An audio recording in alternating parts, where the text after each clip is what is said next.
Hello and welcome to Rich, Simple Human. I'm Lindsey Francis, and today I'm sitting down with the quite incredible Julia Duthie. Julia, welcome to the show. Thank you for being here. And it's important to tell viewers that we already have a little bit of history, because not only have I been following along with your work, but I also heard you on a number of other shows. I also then listened in to your own podcast, which is called People Are Everything. And I've read your book. So I've got a heads up on you. And then you've interviewed me as well. We're like professionally stalking each other. You do realise this, don't you?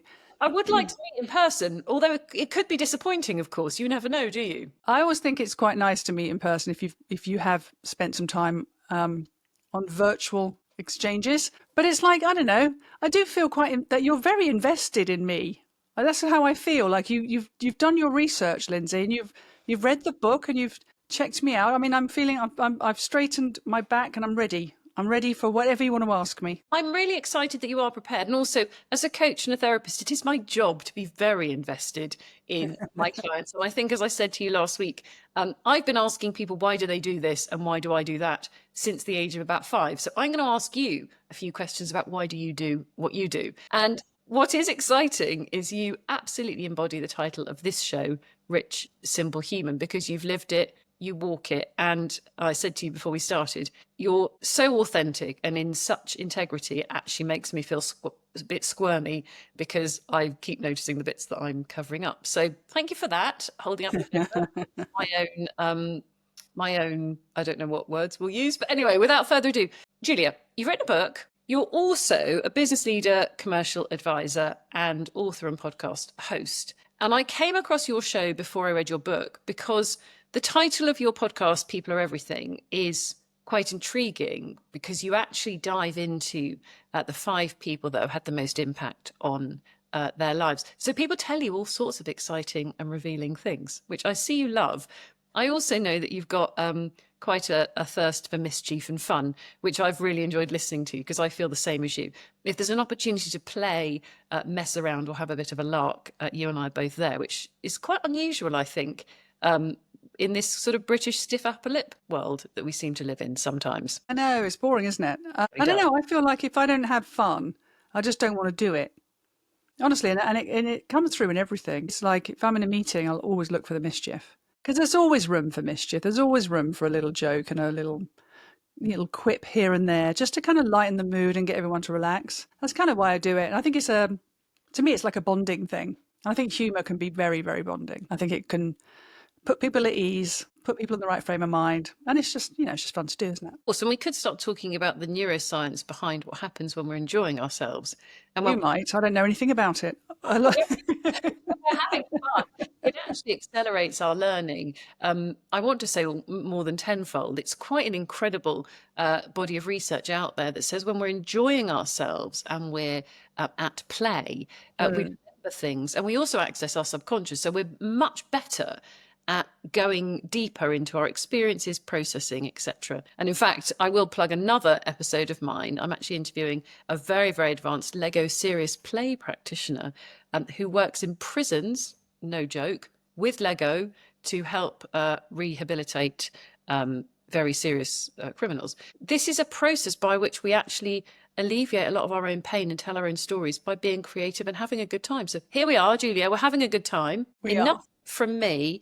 Tell me first of all about the podcast and what came up. How did you come up with this idea and what was the sort of inspiration behind it? Because I love it. Thank you. Well, the inspiration, I guess, was I've always been curious about the people behind the people. So when I meet someone, I am wanting to know them, but I'm also really curious about, who's behind them. And I wrote a book called The House on Dogbone Street. And I realised when I look back that it's a bit of an homage to all the sort of key people in my life. And it was my way of showing gratitude and honouring. And I'm figuring things out through the book. And I realised that, we're all a sum of those parts. We're all a sum of the people that have influenced us over this time. But also I didn't want to do any research, quite honestly, Lindsey. I'm not a researcher. And I didn't really want to do a lot of prep. So I just thought, well, how can I have a really stimulating, interesting conversation with anyone about anything? Well, I'll just ask them, who are the 5 people that have influenced you? and just see where it goes. So my prep is literally, I will look someone up a little bit, find out a bit about them, just to kind of get things kicked off. But I'm actually sort of getting to know them on the podcast itself. And so I think people like it because it feels very authentic. It feels very sort of in the moment, because it is. And also I wanted something that was open-ended. I didn't want to have an ending. I feel like I can keep going with this until people tell me to stop, because I'll never run out of people to talk to. So it was a bit of that, really. It started with the book, evolved into this. There's a bit more to it. I don't know. I wrote a Substack series on belonging. And then I realised that was going to run out of steam eventually. There's only so much you can say about that subject. And there's a little bit of me that wants to just demonstrate belonging by what I'm doing. It's like, there's that old adage, isn't there? Don't tell me how funny you are, make me laugh. So I thought, well, I won't talk about it. I'll create a platform of belonging where people can sit and talk to me for an hour and a half about the people that matter to them. And also, I really love long form conversation. I love it. I like, to me, this is absolute joy. It's like just sitting here with you, even though you're sunning yourself in France. And, oh no, it rained today, you said. Haha, it's sunny here. Even though we're just sitting chatting, there's no interruptions apart from the front door, perhaps. We're completely present, talking to each other. I like that, and I miss it sometimes. I think there's not enough time for it in people's day. So that's how I came up with it, and it's going really, really well. I think I may have sort of tapped into something, a bit of a need in people, and it's going extremely well. Yeah. Well, congratulations. It is going extremely well, and I'm a huge fan. And I think we are starved. Well, we know that loneliness is a huge problem, especially post-COVID. And we know that social media is creating this false sense of community that isn't community at all. So here we are, and people by people, don't they, Julia? And when we connect like this, and we've got a couple of mutual connections, and then it continues, it's an amazing way to build a network and to talk to other people about what we're both really passionate about, which is and development and leadership and business. So here we are. The book in itself is your story, your life story, about a very, very challenging upbringing. And I was particularly drawn to it because a lot of the work that I do focuses very much on, as a sophrologist, which is the study of consciousness in harmony, very much about how do you feel now and how do you want to feel. There is a little bit of going back into the past, but we're certainly not diving as deeply as some other practices that are very much about alleviating past trauma.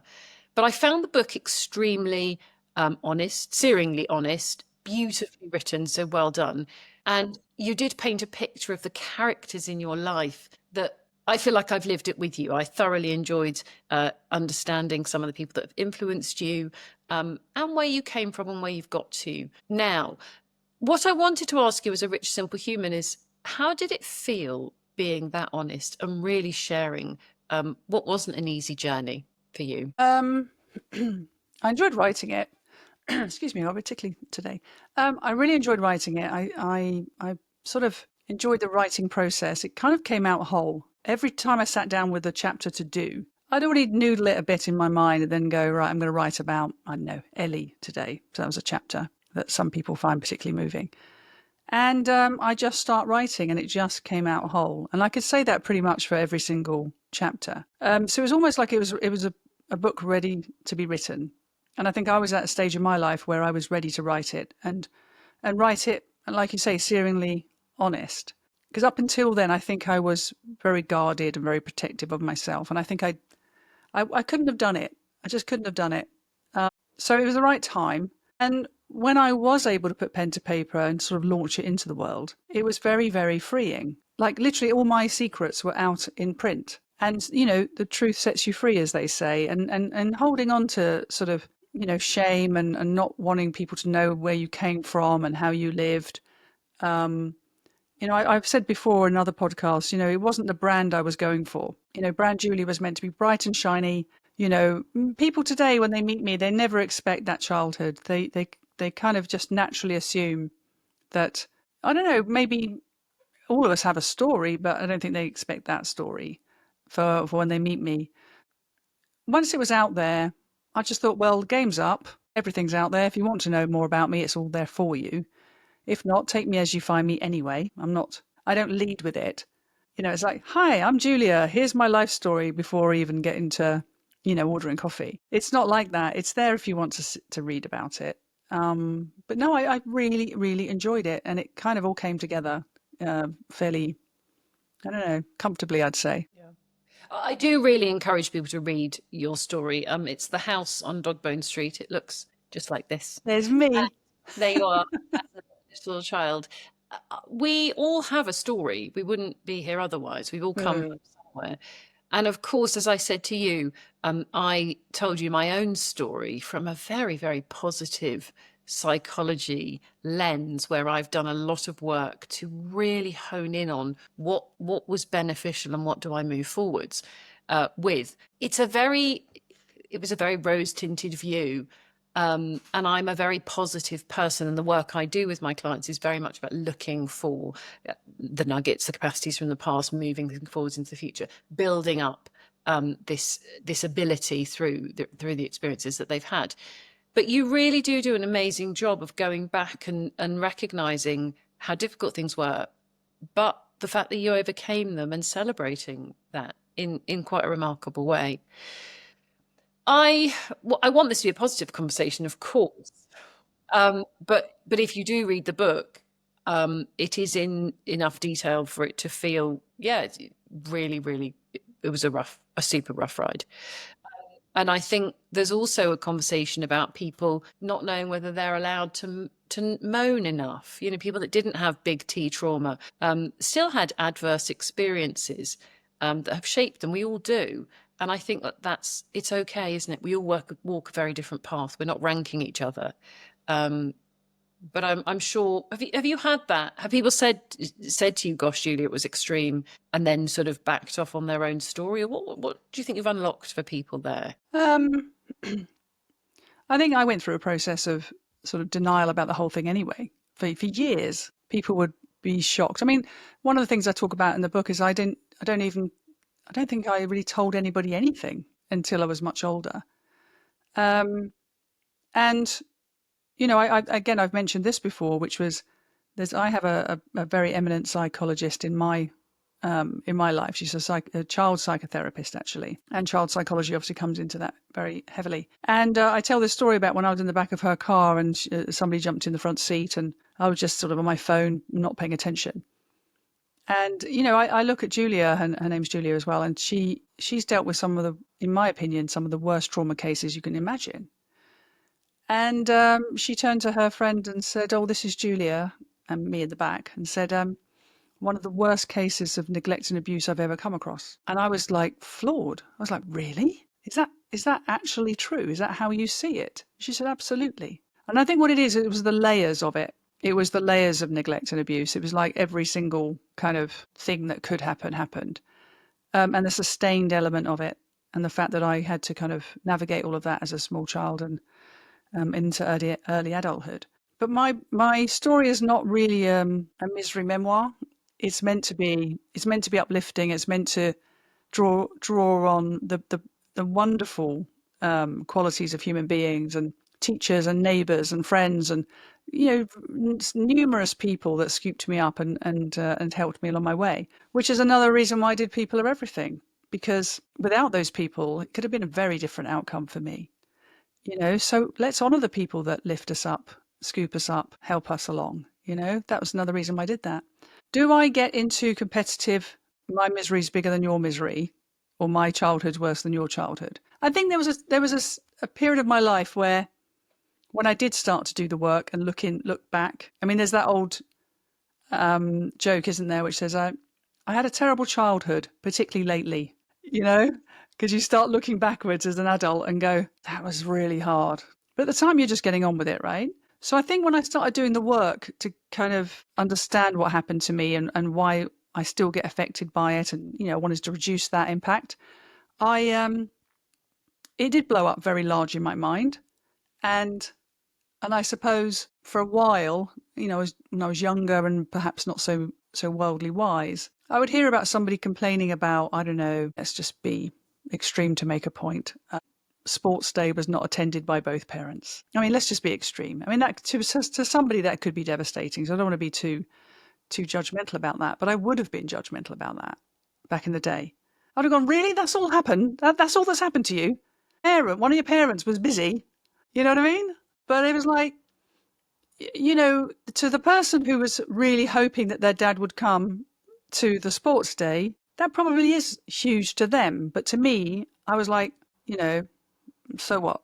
Yeah. But now I'm older and wiser. And I think, to your point about sort of big T trauma and small T trauma, I think it's just all trauma, isn't it? It's kind of your personal story, and at 4 a.m. when there's no one around you to sort of sense check it, it can have huge impact. If you're not there to, if no one's there to talk to you about it, it matters hugely to you. So no, as I've gotten older, I'm less judgmental about people.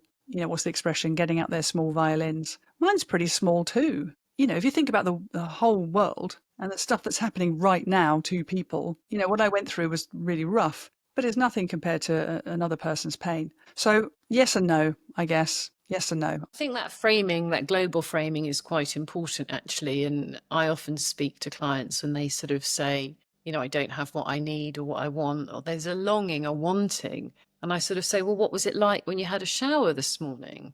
And they say, what do you mean? I said, did you turn the tap on and water came out? Or yeah. Was it clean? Yeah, of course it was.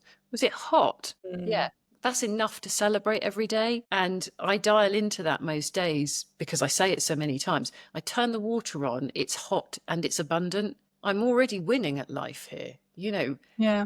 And Just I think existing where we live is like top 1% of the world, isn't it? I know. absolutely. And okay, next door, I said to my husband yesterday, have you ever driven a Bentley? And he was just laughing his head off. He's like, why are you even asking that? I was like, I'm just wondering I've never driven a Bentley. I wonder what it would be like. And he's like, I don't know. I hadn't really thought about it. But, some people are totally obsessed with, whatever item they've got on their wish list. And as I said to you, I was pretty hooked up with the whole consumerism for a while until I realised that's not why I felt terrible. It was because I had a whole load of other problems I needed to deal with. But you're right, we do forget. And I think when we come into that really small moments of joy, water coming out of the tap, sun coming out, getting in the car, being safe in our homes, the basics are so, so important. And then we can scaffold off the back of that. But if you haven't got the basics sorted, and I think we mentioned in Maslow's hierarchy of needs, once we've got the basics sorted, we should be celebrating every moment. And we don't. So, but it's a disposition thing, isn't it? As well. I mean, that came across, I hope, in my book, is that I'm a pretty sort of sunny disposition type. I'll always look for the if I can't, if you put something in front of me that I can't get round, I will find a way. I'll find a way to get round. I'll reinvent it, or I'll get over it. I'll go under it. I'll do something to kind of, or reframe it just to get to move forward. And I think as a mindset thing, in my opinion, it's like, life isn't always as you want it to be. And of course it's not going to be. It's not in your control at all. And I know it's an old cliche from any kind of self-development work, which is, you can't change the outcome, but you can change how you respond to things, or you can't change people's behaviors. And I believe in that. I believe it is a choice. You can choose to say, my life sucks, or you can say my life is amazing. And I choose to say my life is amazing because it is. And, that's my mindset. Which segues us nicely into something else I love talking about, which is self-talk. And when you look in the mirror, what you say to yourself. Julia, you've been through a very deep dive into your own background, and you've trained yourself to be a problem solver and have that, as you say, sunny disposition. What does your mental chatter or your self-talk look like? On a bad day, it can be devastating, actually. I am definitely a person that wants to play, wants to be productive, creative, always pushing, but I'm very high energy. But I also can flip. And when I flip, my sort of darker voices, shall we say, can be absolutely devastating. They literally can turn everything that was bright and shiny into darkness, and I can see no future in anything. Like, I hate it. I hate everything. Hate my job, hate my life, hate my friends, hate my partner, even hate my dog, who's the most adorable dog in the world. And it's not real, and it's fleeting. But when it happens, it's like, it shocks me. I come out of it like, I don't know, a few hours later or however long. And I think, where did that come from? And that's the work I'm trying to do now. And I do know where it comes from. Everyone talks about the inner child work, but we're all just bigger kids, aren't we? We're just older versions of our childish selves. And back to Julia again, my therapist, my psychotherapist friend. She said not being held by your mother and being rejected by your mother is apparently as bad as dying, having a near-death experience and coming back from it. In terms of the traumatic event, it can the trauma it kind of a body can experience is as close to that. And having now had my own children, I didn't really understand until I had my kids just how primal and necessary that bond is, and how terrifying it must have been for me as that little baby going, why is no one here? And it's not said, I don't know if I put this in my book, but a family member who read my book and spoke to me, she knew me at the time. I've only got my 3 siblings and this cousin, it's one person. And she said, when you were a kid, you never said anything. You were 2 years old and you never spoke, because she's quite a few years older than me. You just didn't speak. And I thought, gosh, you can't shut me up now. So I must have been so traumatized. Who doesn't know a toddler that chatters inanely all the time? That's what toddlers do. They experiment with language and they're constantly babbling. Apparently I was completely mute. So I think that's deeply buried in me. And I think when I'm under a certain amount of, certain conditions that can conspire, that kind of, fear response and a hopelessness that no one's coming and it's all gone black. I attribute that to that early trauma. I think, well, that's the source of it. And I think if I can figure out a way of ridding myself of that feeling, I would like to do that, because it's very unhelpful. I don't like it.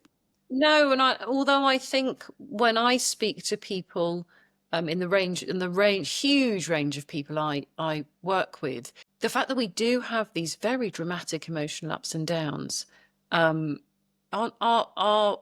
quite common. Okay, how black is it?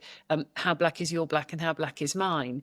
But I also can be incredibly surprised. One minute everything seems to be amazing, and like you say, next minute it's gone so wrong you even hate the dog. And I too have a dog that no one could hate ever. He's just absolutely gorgeous. But I think that the sign of maturity or enlightenment or transformation, whatever you want to call it, is the speed at which you can come back again. Definitely. So you see it happen, you recognize the fact that, oh my gosh, I actually want to say or do X, Y, and Z, which is totally inappropriate and unfounded. You see it, and then you can turn it around. I was out the other day, and I was riding my bike, and I got a text message from somebody, and I was furious, like properly teeth-grindingly cross. And it was in French, so I couldn't reply quickly because my French is terrible.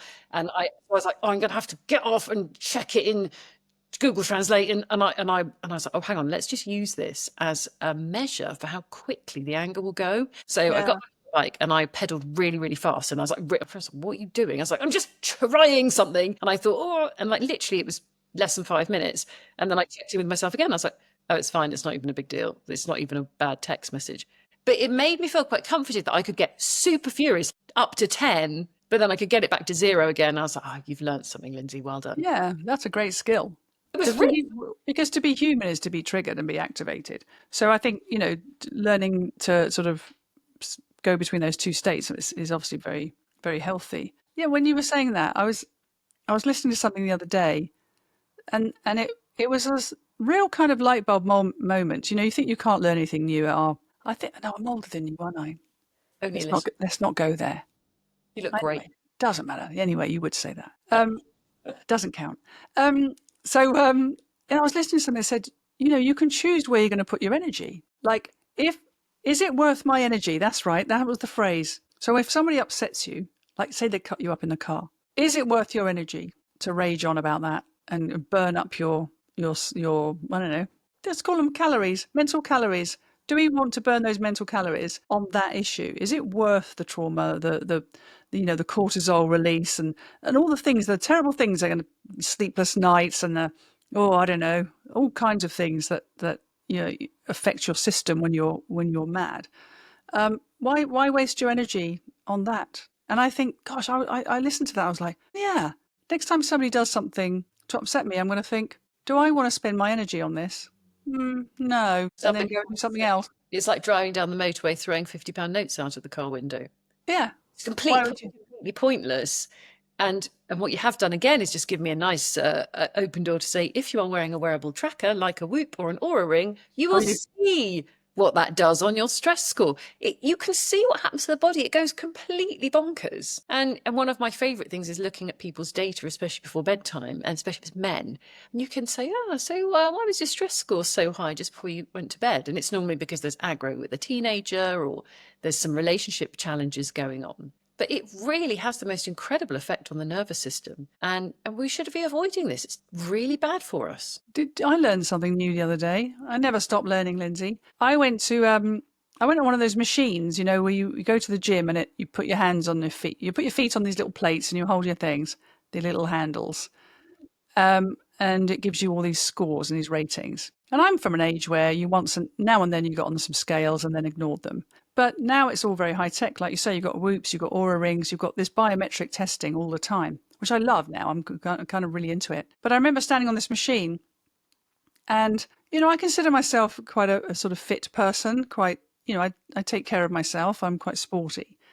But when this reading came back that I had this ridiculous amount of visceral fat, disproportionate. I mean, I even was on the obesity scale for it. And I've got a BMI of like 24. So, but the obesity scale went off the charts because of my visceral fat content. So me being me, I was like, I need to know what visceral fat is. I don't know.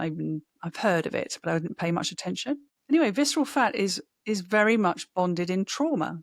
So when a body is under immense amounts of stress, it will lay down visceral fat as a byproduct. And I never knew that. And it's one of the hardest fats to get rid of, because it's like so far down the sort of fat chain, if you like, and the food storage chain of the body. And in fact, the only way to get rid of it, if you want to get rid of it, is to do really high intensive training. Like you have to almost shock your body out of it, saying, right, you don't need this anymore. Let go of it. But I spoke to someone about it and they said that probably started right from your childhood. I grew up in a very traumatic situation. I was on high alert all the time. And I think I probably still am. So, anybody listening is like, yes, you can diet. Yes, you can exercise. But actually the real, core fats that are being stored in your body, that's the mind stuff. You've got to sort the mind stuff out because, that stuff will kill you, as they say. That's absolutely fascinating, Julia. And did you dig into any research papers on percentage visceral fat and trauma? No, I'm not. I'm quite a generalist. I mean, the word research makes me go all funny. I don't go deeply into things. I'll do it. I love it. You do it. That's your thing. Peer-reviewed research paper that I twist and use for any old pop psychology purposes. I've got a friend who's got a PhD in neuropsychiatry, goes completely bonkers. Yeah, well, and I love it. There are people out there who want to do PhDs in anything. But if you gave me that task, I would run away from it because I like to know enough, but not too deeply. I think I haven't got the capacity for that. But the concept of it was just caught my attention, and it makes perfect sense because it's not anywhere else. It's all in my trunk area because they do a little picture, don't they? Everything else is absolutely fine. It's just all centered in my trunk area, and it's visceral fat. It's not. There's another one. There's different fats, isn't there? But anyway, that's where it comes from. That's fascinating. And they do say, don't they, that when your nervous system is in fight or flight, your body can't let go of any reserves because it needs it. It doesn't know. Yeah. It doesn't know when it's going to need those reserves. And certainly, Makes sense. Growing up, as you say, unprotected, underfed, on high alert, will have done some interesting things. You look great. I certainly don't think any of us should be worrying until our clothes get too tight. But until then, let's enjoy life because it's too short, isn't it? I hate buying new clothes anyway, so I try and stay slim just so I don't have to go shopping. That's basically my. I'm laughing at the whole longevity, this longevity thing that's growing, and they're predicting it's worth billions and billions of pounds, and people walking around saying you should have this stem cell treatment and you should do this and you should do that. And at some point, we have to make a decision about knowing what's right for us and what really is necessary. One of the questions I wanted to ask you, Julie, because I know you've been quite you've got quite a strong mindset about this isn't for me, some of this nonsense. You're very clear on your own mind about what is right for you. And I see that you don't get distracted by noise. And I said to one of my children recently, try and close your ears sometimes to the noise of the world, because you don't need to hear it all.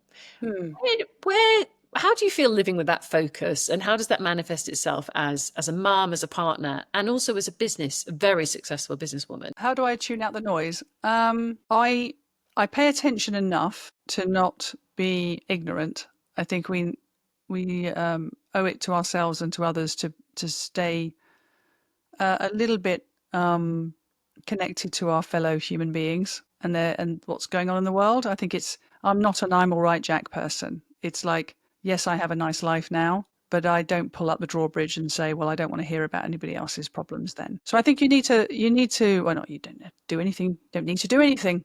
You can do whatever you want, Lindsey, but I prefer, let's put it that way, to keep my ears tuned in enough, but not let it consume me. And I haven't always been successful at that. I can get quite obsessive about particularly injustices. I can get quite upset about poor behavior, things I'm seeing in the world where I just makes me so angry that people can be so disregarding of humanity more globally. So when there's a huge injustice, I get drawn to it, but I'm quite good at tuning it out and remembering that actually things come and go, people come and go. What really matters is that I'm present with the people in front of me, that I've got food on the table, that I've got good friends. I live in a nice area. I can walk my dog safely and just be thankful for those things. And like you say, that the sun's shining and go, oh, that's lovely. And that I'm alive at the time of, I don't know, I was listening to some music the other day and I was like, I'm really glad I'm alive at the time of, and I can't remember who I was listening to, but it made me feel fortunate that I'm, at a time when I can, I don't know, eat popcorn, watch great movies, listen to great music, be wowed by things and be in awe of things all the time. So I think I'm very good at kind of zooming in and out when necessary. And my top tip to everybody, if they can get this magazine wherever you're listening, I read a magazine called The Week. This is just enough news for me. It's like a summary of the week's news. It's fairly balanced. It's got some nice sort of light and shade to it. Gets to the heart of the issues, gives you just enough knowledge, but doesn't overwhelm your system, doesn't make you all, doesn't jazz you up. It just gives you the stuff to know. So I think everyone can find their own way. Oh, and if I get really, really bothered by the world, I just go into nature and just forget about it for an hour or so. But yeah, I'm pretty good at that. You are very, very balanced. And I love the fact that you've just said that about the week versus something like The Economist, for example, because if anybody actually reads The Economist every week, cover to cover, please could they let me know? Because A, you've got more time than I've got, and B, I think you're telling fibs, because I have attempted to keep up to date by doing that. It's almost impossible. You are absolutely right. How much information do we really need? And you and I are of the generation of, do you remember when we used to go to Blockbusters and rent a video, VHS? And it took ages. First of all, you had to negotiate if you weren't 18 or if you weren't 16. And in fact, they only introduced 16 ratings, didn't they? So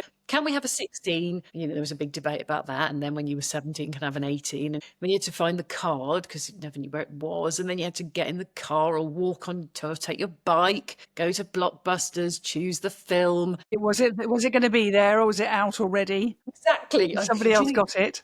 You could go on the waiting list, actually. And then I think this is quite modern. Do you remember you used to get them through the post? They used to get DVDs. There was like a postal DVD rental thing at one point. Yeah, but you was allowed to wait for the local store to have it. Yeah. We had to have patience back then. We couldn't. Nothing was on demand.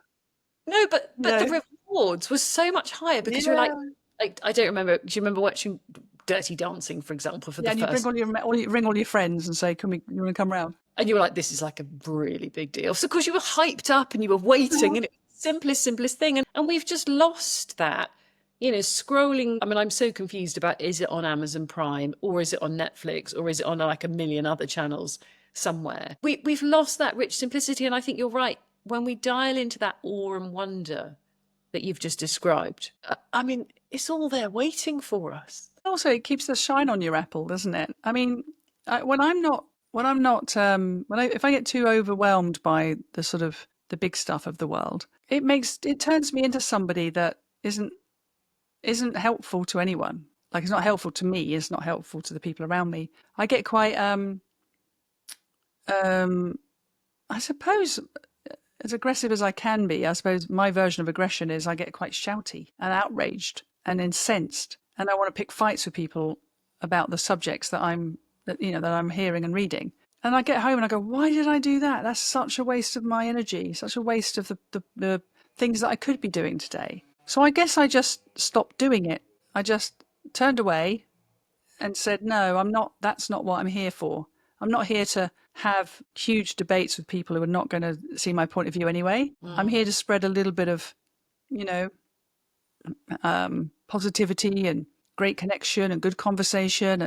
And maybe that's why I did People Are Everything anyway. Maybe it was an antidote to what was happening in the world. I just thought a little gentle reminder, everyone, that actually it's the most important thing for all of us. And I want to ask you very briefly about work, although you've had a stellar career across multiple countries, doing all sorts of very, very exciting and successful things. But in terms of leadership today and the challenges you see, what's the one piece of advice you would give the leaders that you work with? I always say the same thing, actually, because people do tend to ask me that. And I don't know if it's something, maybe I invite it, but I don't think there's any shortcut to really spending time knowing people.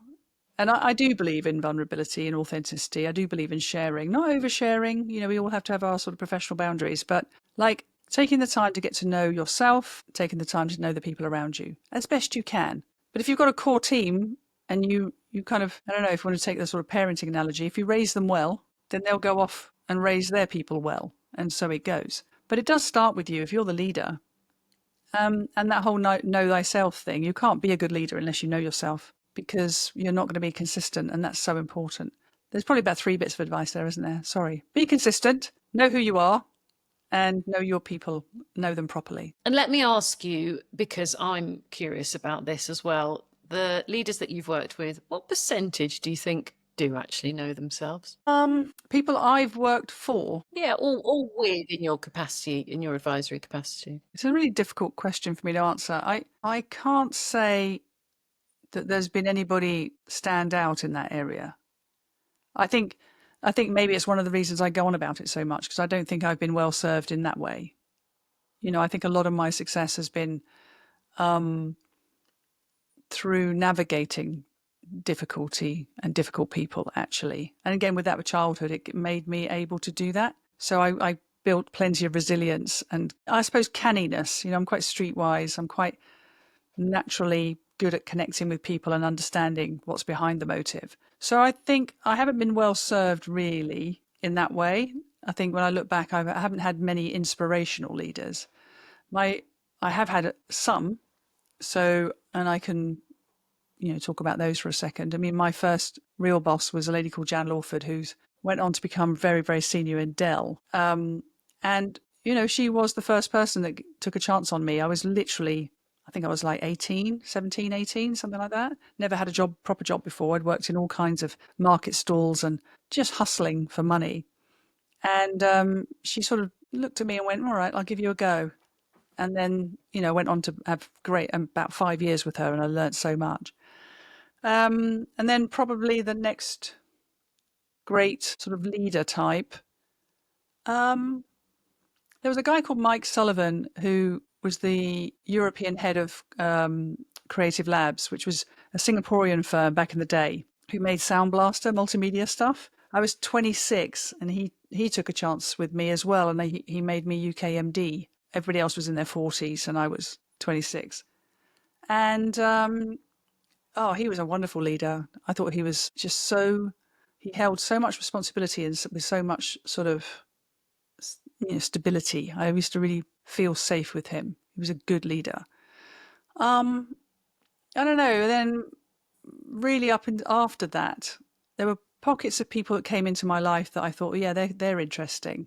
I could learn something from them. But generally speaking, I'm quite unmanageable, Lindsey, I think. I honestly think I might be. I look, I work for myself because I'm totally unmanageable. Yeah. But I think what's interesting here, and I see it in my own work, is people are leading from ego and shadow all the time. And it makes them, they could be so much better. And when a leader does the transformational work that I do and with them, and they get guided into the essence of who they really are, I mean, they can do anything because they just become human. But there's this veneer all the time. There's this sort of brittleness in leadership where it's about maintaining appearances. And like you say, they're not serving people well. I'm massively generalizing now. But I do wish we saw more conversations about this because we don't, and leaders cast shadows. But that's why I think those two stand out for me. I mean, they're the two most real. Like Jan was so real. I mean, she said what was on her mind. She gave, pulled no punches when she needed to, but also, yeah, it was deeply authentic with me anyway. I can't speak for anybody else that worked under her, but for me, I felt she completely was invested in me, and I paid her back in spades. I worked so hard to please her and impress her, and I think it was the same with Mike. Mike was just so brutally real with me, but not everybody wants that. I think when I look at some people who what they look for in leaders, some people have a completely different need. They just want a boundary, a set of objectives, an understanding of what they're there for, and they're like clarity and all those kind of things. I need a connection. I need it. I need to buy into someone. I need to feel that they have something that I can learn from, and that they're going to see me and see what I bring. So I think I became self-managed after probably a while of realizing that that's not easy to come by.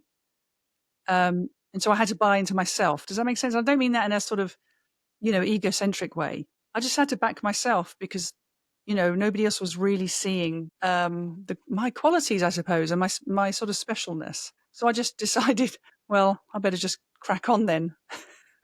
I think you're right. When you are self-aware, you realize, am I looking for visionary leadership, like you just described, or is transactional leadership okay for me? And when we realize who we are and what we need, and then of course we're able to give ourselves what we're actually looking for in other people, that really is a great moment of transformation.